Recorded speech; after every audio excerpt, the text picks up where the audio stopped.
I think the current estimate for southeastern Oklahoma is maybe around 2,000 bears. But for the past 10 years in the hills of northeast Oklahoma, the black bear population has been growing, and Sarah Lyda with the OSU Fish and Wildlife Research Unit says that most people are not even aware of it. In many cases, you can live in an area where bears live and never have a clue that there are bears in those woods.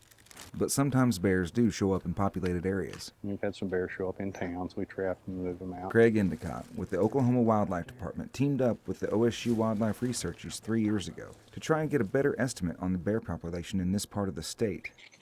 Poking a bear with a stick is generally not a good idea, but Craig says it's just part of the job.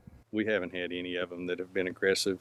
You know, they'll grab at you when you stick them with a syringe. After the mama bear is asleep, it's time to start counting cubs. There's one. What we got? Girls, boys? There's number 2. 3. We got 3 of them. See if there's any more down there. Once the cubs are out, the rest of the researchers, landowners, and their families get to come down and hold the baby cubs and take some pictures. He doesn't have any teeth. Oh, he's kissing me. Well, the landowners have already decided on names for these 3 little boy cubs. They're going to name them after their grandfathers, Arthur, Lewis, and Bampaw. We wouldn't be able to get the numbers marked that we have without those private landowners.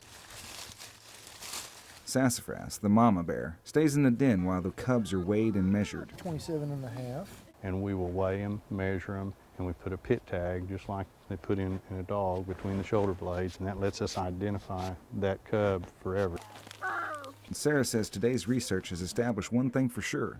3 more now, and hopefully they'll make it. They look like good, strong boys. In northeast Oklahoma, John Guthrie, 2 News works for you. Oh, sweet baby bear.